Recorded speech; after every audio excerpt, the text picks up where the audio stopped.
Playoff Preview Show number 2. Joliet Catholic, the Hilltoppers. I mean, Joliet Catholic is synonymous with the Illinois State football playoffs. Mr. Seals here to break it down for us. And, you know, maybe their biggest game of the year, considering they're in 5A, was that opener. A 21-7 win at home against Montini. And that was a redemption game. Yeah, and a decent chance we might see that game again in the state championship game. And what sort of tone? Obviously, the season's played out. Joliet Catholic 8-1. Montini recovered nicely to go 7-2. What does that mean confidence-wise for Joliet Catholic to know that they beat head-to-head maybe the second best team in the 5A bracket? I think they get a lot of confidence from it. I think they get.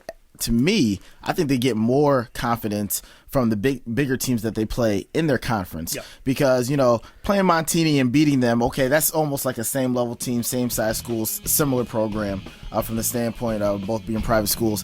But when they go and play Marist and when they go play Carmel, you know, win or loss, playing those type of teams give you so much confidence because they're bigger, they have more people. You know, it's just a different level game when you're a small school playing that big school, and I think that's where they get their confidence from. Well, yeah, you can definitely. There's some teams that are in the top teams in their class that we might argue aren't battle tested. Yeah. Joliet Catholic, not one of those teams. No. Montini off the bat.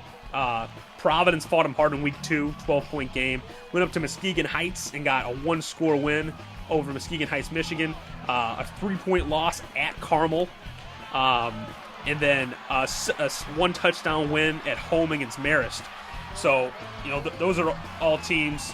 Obviously, Michigan's out of state.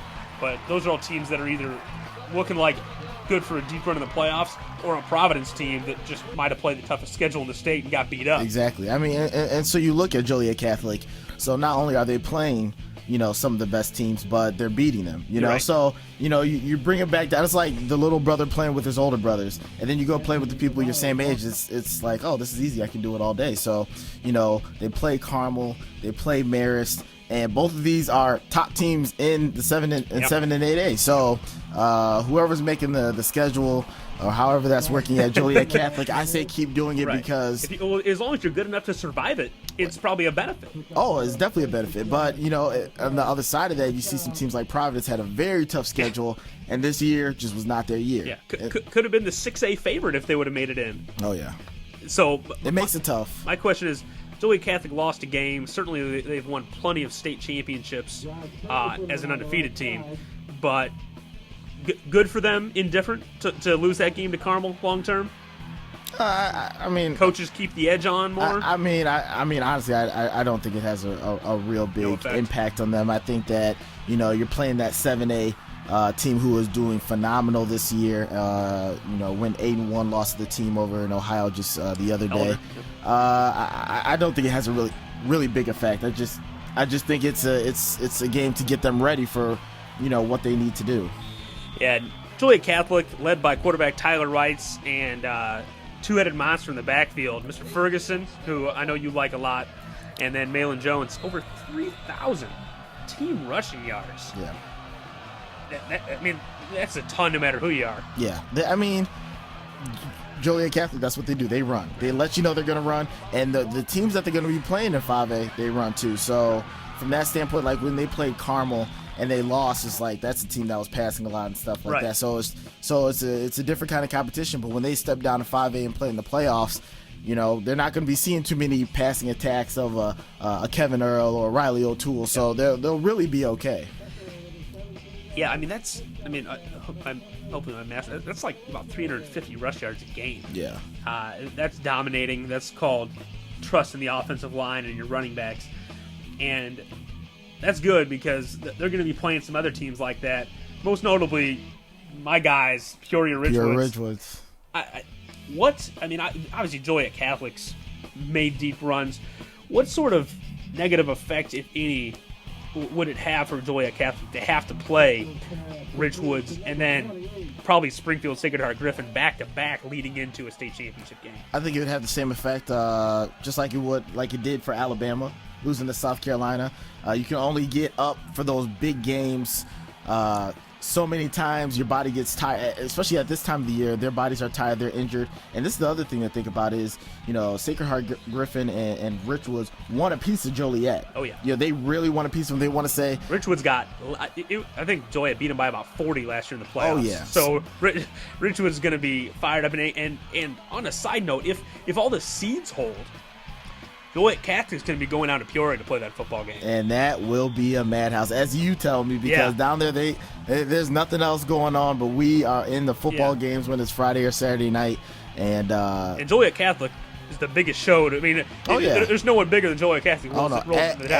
They're closing the town down for that game. Yeah. So they want a piece of them, though, especially from that game the other year. So they want a piece of them, and it also goes into that Chicagoland area, Southern Illinois thing. So this would definitely be one of Joliet Catholic's more impressive runs to a state title. Oh, yeah. To think that they would have to go through a Richwoods 9-0, maybe the best team in Central Illinois, Sacred Heart Griffin, perennial downstate power, and then a Montini who beat them in the state title game last year. Who beat them in the state title, yeah. And not only that they beat them in the state title game, but then it goes back to how tough it is to beat a team twice in the same season, especially a team as good as Montini. Really hard to do. And, Montini, with the way they have it set up compared to the other side of the bracket, they're definitely saying we want to go up against you again. And this is not the 5-4 Montini. This is 7-2 Montini with the 6th seed. So they're geared up. The 5A playoffs is going to be a good matchup. So you like Joliet Catholic to run the table, or is the tough teams gonna wear them down? I think we're gonna have to put the 14 up. Yeah, we're gonna have to put number 14 up. I think so. I agree. The fact that they went through this schedule, almost beat Carmel, who you think is that's my favorite team. So the best team in the state. Yeah, at Carmel. So Joliet Catholic, very battle tested, ready to make a run at an extending their record, 14th. State title, which is just ridiculous. So that'll do it for Joliet Catholic. Playoff preview, first round game against 6-3 Washington, which might be a test. Washington's tough team, and they'll certainly be geared up to take their shot at Big Bad Joliet Catholic. So until next time, this has been Illinois Prep playoff preview for Joliet Catholic at IllinoisPrep.com.